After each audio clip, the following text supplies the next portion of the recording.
Hey guys, Assalamu alaikum. Thank you so very much for passing by this video. I hope all of you guys are doing well and being safe. Actually, it's been really quite a while ever since I have posted my first video. Due to my busy schedule of my studies and exam, I was quite occupied with a lot of things that I could be able to focus on this. But anyways, as I mentioned in my previous video that in my next session I'm going to provide all the information regarding with the steps that I have gone through in order to obtain my study visa and ultimately landing in Canada. There was a time back in March 2022 when I hired my consultant named Euro Immigration Consultants, which are the Canadian-based immigration consultants, and they are handling all kind of immigration and study permit and all these kind of related activities and processing the documentations to preparing everyone to land to Canada. I'm definitely gonna put their details in the description down below. When I hired their services, they obtained all the clientele informations about me, which was including my personal information, my education background, professional background, my family background, and my birth places and my birth certificates and everything, and my Pakistan ID, my passports, and employment contract, and all the related information just to secure the information to process the further documentations. And then once they got all this information, when I provided them all this information, so they were supposed to be backed by the documents that I have submitted my information in that particular form.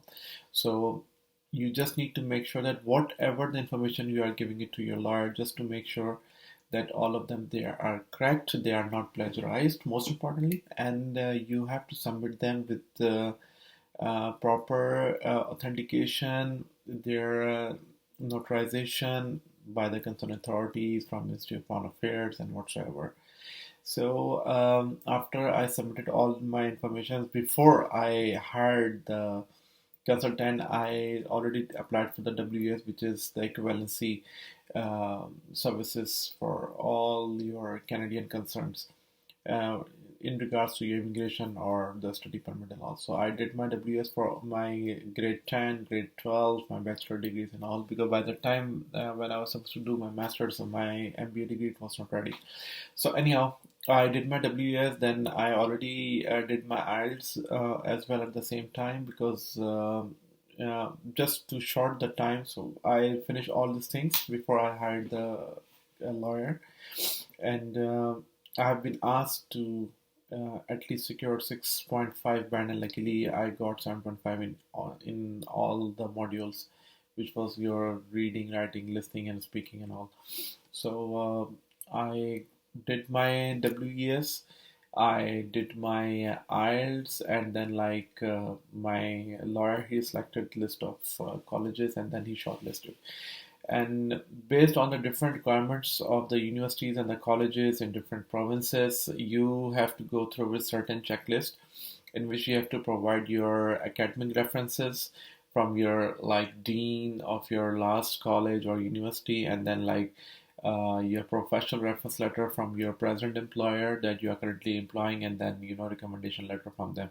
So these two letters, they are basically conditional letters which are depending on the requirements from different colleges, different universities. Yes, when I was applying there for my master's program in Vancouver, so Royal Road University and New York Institute of Technology, both of these institutes, they asked me about such reference letters.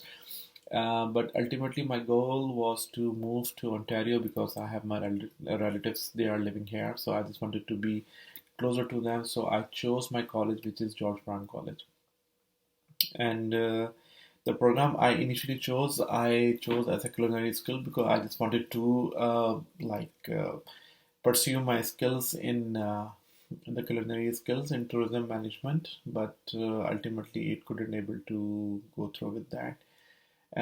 So what I did, I applied there in this program initially, and then I submitted all my informations, like I mentioned earlier, all my educational documents, my professional documents, my family documents, and then I submitted my statement of interest, or you can say statement of purpose, why I'm intending to take admission in this college, what are the reasons, and what I will do after getting the degree or the certification and all. So you have to make sure that you provide whatever the information you are submitting it. Like I mentioned earlier, it should not supposed to be plagiarized or copied or pasted from any other outside source. Otherwise, the chances are very high that your application will be rejected, or your application will be terminated, or for life you are banned to apply in that particular college or something. So you have to be very much particular whatever information you are submitting, just to make sure that it will be there in your own words, so it is not being copied or obtained the source from any other than your own words. So I submitted all these informations, and then my consultant, he asked me to submit the fees of at least 1 year, just to be there on the safer side. It will be a plus point that the IRCC or the immigration officer will be fully satisfied that you have not only paid the fees for 1 semester, but instead you have paid the fees for 1 year. And even apart from that, in my statement of purpose, I clearly mentioned that once because there was a question on my profile that being as a finance guy, so why I am intending to take admission in the culinary skills. So I just expressed my interest in this field, and I mentioned them that in Bahrain the hospitality industry is booming a lot, and a lot of hotels they are like opening, and then not only in Bahrain, in the Middle East and all around the world, the five-star properties they are being opened very quickly, and then the job market is very good for chefing skills and culinary skills. So having said that, I was basically, I actually, let me remind you that I applied as a non-SDS category, because SDS category are only for the students who are living in their home country. Since I was born and brought up in Saudi Arabia, and then I moved to Pakistan for higher studies. Then, in pursuance of my career and my further studies, I came to Bahrain, where I finished my masters, and then I settled with my family, with my good job and everything. So therefore, I was not eligible to apply for the SDS program. So ultimately, the non-SDS was my category that I chose, and then I applied my study permit through that. Moving further, like I mentioned, in the SOP, you have to just be particular, and you have to mention the statement of your intention to take admission, and then what you will do after finish with your certifications and all. So I express my intention that once I'll finish my studies, then I'll just move back to Bahrain, because I was traveling to Canada alone for study, and then my wife and my daughter, she's there. And I also mentioned that my wife, she's basically by profession, she's an educationist, so she's gonna just take care of my studies in my absence, because in my employment absence, because once I will be having my studies, so ultimately I would not be having a full-time job. So I mentioned in the statement that my wife, she's gonna support me out. So my bank statement was attached for 6 months, my employment contract, my 6 months salary slip, they were there, and they asked about my wife details as well, because I clearly mentioned her details. So they asked her 6 months salary slip, 6 months bank statement, her employment agreement, and all. So all the information I submitted as well. And I mentioned in that statement that once I finish my studies, I will come back to Bahrain, because my wife and my daughter, they are well settled here. So I will come back here, and I will pursue my career as a chef in any hotel industry or something like that, just to make sure that my application is being rigid, and my application is being thoroughly justified and all these things. So I've been through with all these points, and yeah, the police verification certificate, that is the most important. I submitted my police verification statement. So there, step by step, if I'll just summarize my point, it was like, first I did my WS, and then I did my IELTS, and after that I hired my consultant, and then after that I submitted all my documentations, which were attested, they were notarized by Foreign Affairs, and then Embassy of Pakistan, Embassy of Bahrain, and then Higher Education Council for all my degree certificates and everything. And then I chose the program, and I got the offer letter Like in June, I applied for George Brown College, and then in October, I got the offer letter from there. And then I've been asked to accept the offer letter and pay the fees. And then, like, I went to Pakistan, and then I submitted my fees there. I submitted my fees from my Pakistan account. Then I made a bank transfer to the Canadian account, to the college account actually. And instead of one semester, I paid the fees for one whole year because my program it was for 1 year. So I paid the total fee so that it will make a good impression to the immigration officer that I have just submitted all the required like steps in order to get the admission. Then I have been asked in November to go to VFS, which is a third party authorized representatives for Canadian immigration for student and immigration law. So I have been asked to visit them for the biometrics, and then I gave my biometrics, my fingerprints, and everything, and followed. Next month, I was asked again to submit my passport for the printing of sticker, and then like I submitted my passport, and then ultimately in Jan I got my visa, but unfortunately my visa got delayed, due to which I had to defer my admission from Jan to May intake. So I was supposed to come to Canada in December, but since my visa got approved in Jan, and then ultimately in Jan my classes there were started, so I got delayed. So I deferred my program, and then ultimately I pursued my studies actually in May intake. Uh, the second twist, which was what's happened like here, uh, it is possible that the program that you have taken admission into, and then like once you land here in Canada, you can change your program immediately at the same time. So this what has happened actually with me, that when I chose my culinary skill program, and I came to Canada, and then I had in my introduction, I went through with that orientation program. I went there in the program, and I was not quite satisfied with that. Then I sent the email to my my admission officer in the college. I sent her the email that I'm not getting satisfied with the culinary skill. Is this possible that I can just take admission, or my admission can be transferred to any other business related program? So the HRM was human resource management was the program available at that time. Then I was asked to just go, and if you want, then you can take admission, or we can transfer your admission in the human resource program. And that's what I actually agreed upon.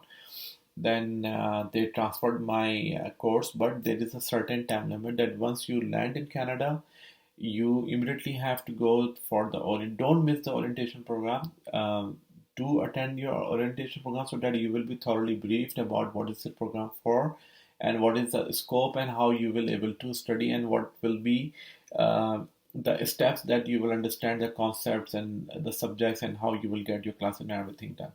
So initially I was like a finance guy, and then I was thinking to just change my mind for being as a chef. And then when I just landed in Canada, then I just go through with the orientation program, and also I was not getting comfortable with that. So I got the opportunity to speak to my admission officer, and then ultimately she helped me out in changing my program, and then I started my studies in human resource management. So this was the entire procedure that I have been through. Like I mentioned earlier, that I did my WS, then I did my IELTS, and then I hired the consultant, and then I got different colleges shortlisted. Then I submitted my academic reference. Then I submitted my professional reference. Then I submitted my 6 month bank account, my 6 months salary slip, my employment contract, and then I mentioned my wife name that she's gonna be my financial supporter in my employment absence. So I submitted her employment contract. I submitted her 6 month bank statement and 6 months salary slip. And like I mentioned in my statement, that once I'll finish my studies, I'll come back to Bahrain because I will start my career. Like once I'll get my certification, then I'll come back to Bahrain, and then I'll start my job here because my family is settled here. So they asked all my information and everything. I provided everything in the statement of interest, and like bank statement, and I attached my receipt also from the college itself.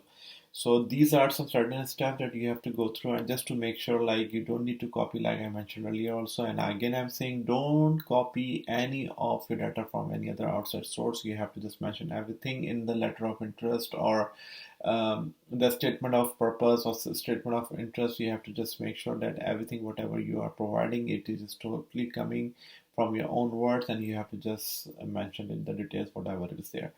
So these were the things that I've been through, and like procedure step by step I went through. And then like it's not that easy, because case to case the documentations are being done, and then the approval of the offer letter and the visa, it's being done on case to case basis, because the IRCC is just like analyzing each and every single candidate profile, and then according to that they are making decision. And then they are just in case if they are not satisfied, so they are definitely gonna ask more documentation. So you have to just make sure that whatever the documents you have, they are thoroughly authorized, notarized from the related ministries and all.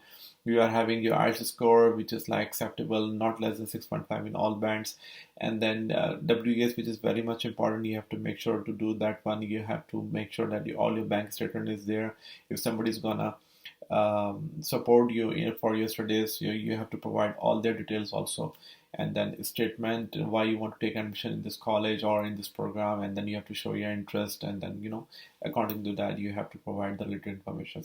So all of these information, they were totally when I submitted to my consultant, they totally compiled it, and then after that they submitted in the IRC website. Then later on I've been asked to go for the biometrics, and then like my passport was submitted for the sticker and all. And then ultimately I just planned my travel. So these were the steps, and I hope that this video is satisfying all your concerns and your questions and answers and everything, any confusion which is there in your mind. So I hope that this video being more informative to satisfy all of them. And I will be more glad to answer your questions. If you have anything in your mind, please just mention anything, or whatever the concerns you have, any questions about it, you can just put down your comments in the description below. And I can also share you my details about the lawyer. I'll definitely share with you also. So take yourself a very good health, and hope to see you guys again soon. Cheers. Bye.